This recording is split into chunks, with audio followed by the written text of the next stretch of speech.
I, prior to the shoot, did not spend any time in Orkney because we were stuck in California and couldn't really travel. So I listened to Radio Orkney quite a lot and, read Amy's book a couple of times, read other books about Orkney, and trusted the process of time, honestly, and trusted that we had a lot of people who were very familiar with the place and a lot of locals in front and behind the camera. And at some point, as director, you just have to let go. I mean, I asked several times, are you sure you want a German director for that, not a Scottish one? And they gave very good reasons why they especially want the view of an outsider. And then my job is to let go and trust that the people know how it's supposed to feel. And I think on that whole notion of an outsider, Amy Liptrot has said herself that she always sort of felt like a bit of an outsider in Orkney. She didn't sound like anyone else from there, even though she grew up there.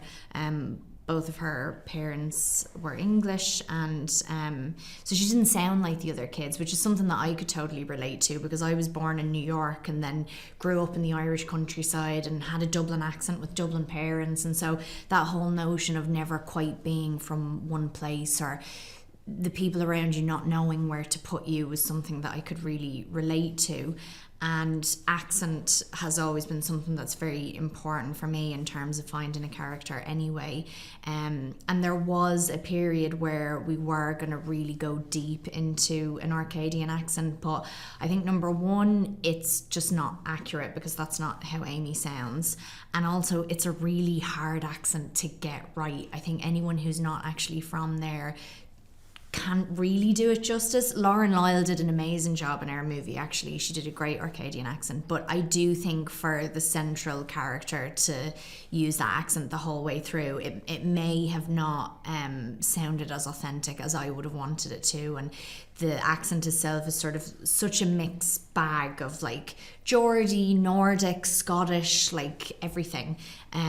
So that was a bit of a process to find that. And actually what we did find was something that was a mixture of like English, Scottish, Irish. I've spent a lot of time up in Scotland, and it's, essentially my second home now, and I felt like I could do a better job of it this time, even than I did a few years ago when I played your queen. I was trying to redeem myself, and it just gave me this sort of freedom, because so much of what we were doing was improv, and I was still able to sort of sound like myself. So yeah, I love the people. I loved working here. I loved the team. They were so funny and so kind, and we were sometimes in very extreme situations. And with sometimes we were in very narrow locations as well, and people were so respectful with each other that, It's very difficult for me to pick one thing that I love about Scotland. I have so many different versions of Scotland that I love.